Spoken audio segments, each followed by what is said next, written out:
अस्सलाम वालेकुम and welcome to channel दस्तरखान की दावत। आज मैं आपके साथ शेयर करने जा रही हूँ crispy fried chicken with garlic sauce की रेसिपी। वैसे तो हम बहुत सारी रेसिपीज़ बनाते ही रहते हैं, लेकिन जब कोई ख़ास मौका होता है या कोई मेहमान घर पे आते हैं तो हम सोचते ही रह जाते हैं कि हमें कौन सी रेसिपी बनानी चाहिए।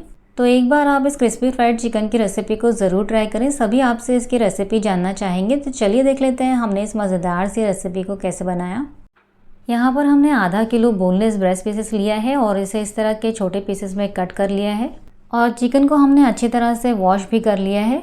अब इसमें हम 1 टेबलस्पून अदरक लहसुन और हरी मिर्चों का पेस्ट डाल देंगे। साथ ही में 1 टीस्पून नमक डाल देंगे, आधे नींबू का रस डाल देंगे, 1 टेबलस्पून तीखा वाला लाल मिर्च पाउडर, 1/4 चम्मच हल्दी पाउडर, 1 टेबलस्पून मोटा कूटा हुआ धनिया, 1 टीस्पून जीरा पाउडर, आधा टीस्पून गरम मसाला पाउडर, 1 टेबलस्पून कसूरी मेथी, इसे हम हाथों से क्रश करके डाल देंगे, 2 से 3 बारीक कटी हुई हरी मिर्च, 2 टेबलस्पून बारीक कटे हुए पुदीने के पत्ते, 2 टेबलस्पून बारीक कटा हुआ हरा धनिया। अब यहाँ पर हमने एक छोटे साइज़ का अंडा लिया है, इस अंडे को तोड़ के हम इस बाउल के अंदर डाल देंगे।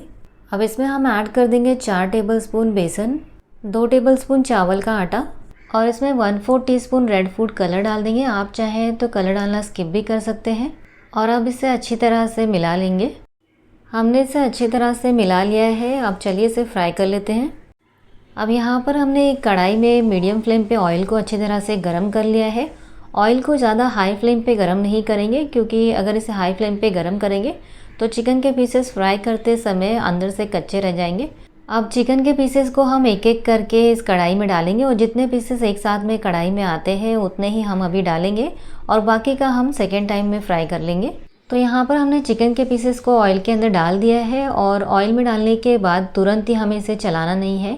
इसे 2-3 मिनट के बाद जब इसकी कोटिंग अच्छी तरह से इस पर चिपक जाएगी तभी हम इसे चलाएंगे। और अब इसे मीडियम फ्लेम पे बीच बीच में चलाते हुए 7 से 8 मिनट तक पकाएंगे। पकौड़ों को मीडियम फ्लेम पे फ्राई करते हुए 7 से 8 मिनट हो चुके हैं और हमारे चिकन पकौड़े बिल्कुल क्रिस्पी और करारे बनके तैयार है। तो चलिए अब इन्हें निकाल लेते हैं।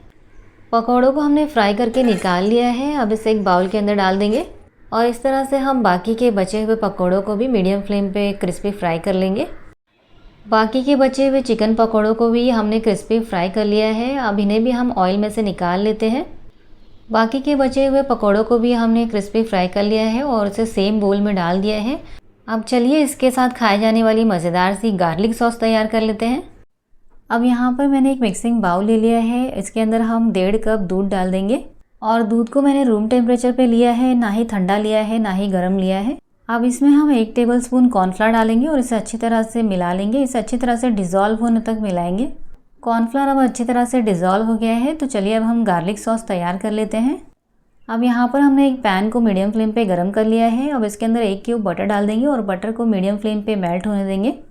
बटर अब मेल्ट हो चुका है तो इसके अंदर हम 1 टेबलस्पून बारीक कटा हुआ लहसुन डाल देंगे और इसे लो फ्लेम पे लगातार चलाते हुए गोल्डन ब्राउन होने तक पका लेंगे। कुछ देर बाद लहसुन अब अच्छी तरह से गोल्डन ब्राउन हो चुका है। तो अब इसके अंदर हम ये जो तैयार किया हुआ दूध और कॉर्नफ्लावर का मिक्सचर है उसे पहले अच्छी तरह से चलाएंगे, फिर इस पैन के अंदर डाल देंगे और अब इसे लो फ्लेम पे लगातार चलाते हुए इसे गाढ़ा होने तक पकाएंगे।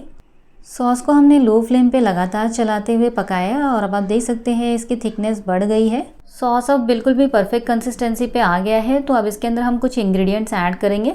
तो अब इसमें हम ऐड कर देंगे 1/4 टीस्पून नमक, आधा चम्मच या आधा टीस्पून इसमें चिली फ्लेक्स डाल देंगे, 1/4 चम्मच काली मिर्च पाउडर। अब इसे अच्छी तरह से मिला लेंगे। तो हमने इसे लो फ्लेम पर लगातार चलाते हुए मिला लिया है। अब इसके अंदर 1 टेबलस्पून बारीक कटा हुआ हरा धनिया डाल देंगे और 2 टेबलस्पून इसके अंदर ताज़ा घर की मलाई डाल देंगे। आप चाहें तो मलाई की जगह पे फ्रेश क्रीम का इस्तेमाल भी कर सकते हैं। और अब इसे लो फ्लेम पर लगातार चलाते हुए 1 से 2 मिनट के लिए पका लेंगे। 1 से 2 मिनट बाद आप देख सकते हैं वाइट सॉस की थिकनेस बढ़ चुकी है और हमारा जो वाइट सॉस है वो बिल्कुल बन के तैयार है। तो अब हमने गैस के फ्लेम को बंद कर दिया है। हमने चिकन पकौड़ों को भी फ्राई कर लिया है, वाइट सॉस भी तैयार है। तो चलिए अब इन्हें सर्व कर लेते हैं। तो हमारे क्रिस्पी चिकन पकौड़े बनके बिल्कुल तैयार है। चलिए अब इन्हें सर्व कर लेते हैं। पकौड़ों को हमने एक बाउल के अंदर निकाल लिया है। अब इसके अंदर बहुत ही मज़ेदार से क्रीमी सी हमारी जो गार्लिक सॉस हमने तैयार की है उसे इसके ऊपर से डाल देंगे। तो लीजिए बहुत ही ज़्यादा मज़ेदार सा crispy fried chicken with garlic sauce बनके तैयार है। वैसे तो इन चिकन पकौड़ों को आप विदाउट गार्लिक सॉस भी एंजॉय कर सकते हैं, लेकिन इस तरह के सॉस के साथ इसका मज़ा बिल्कुल दुगना हो जाएगा। और जब भी आप इसे सर्व करें, इसके ऊपर थोड़ा सा और गार्लिक सॉस डाल के सर्व करें तो ये और भी ज़्यादा क्रीमी और मज़ेदार लगेगा। इसे आप आपके मेहमानों के लिए बनाएं, आपकी फैमिली के लिए बनाएं, सभी को इसे खा के बस मज़ा ही आ जाने वाला है। आपके दस्तरखान के लिए बिल्कुल न्यू रेसिपी है। आपके मेहमान इसे खाकर खुश तो होंगे ही, साथ साथ में इसकी रेसिपी जाने बिना तो आपका पीछा बिल्कुल नहीं छोड़ेंगे। और अगर आप चाहें तो इसे सर्व करते समय इसके ऊपर थोड़ा सा बारीक कटा हुआ हरा धनिया डाल के सर्व करें, जिससे कि ये देखने में और भी ज़्यादा अट्रैक्टिव लगेगा। इसे आप इफ्तार में भी बना सकते हैं। तो अगर आपको ये मज़ेदार सी crispy fried chicken with garlic sauce की रेसिपी पसंद आई है तो प्लीज़ इस वीडियो को लाइक कीजिए, चैनल को सब्सक्राइब कीजिए। मिलते हैं ऐसे ही मज़ेदार और एक्साइटिंग रेसिपीज़ के साथ, तब तक के लिए अल्लाह हाफिज़।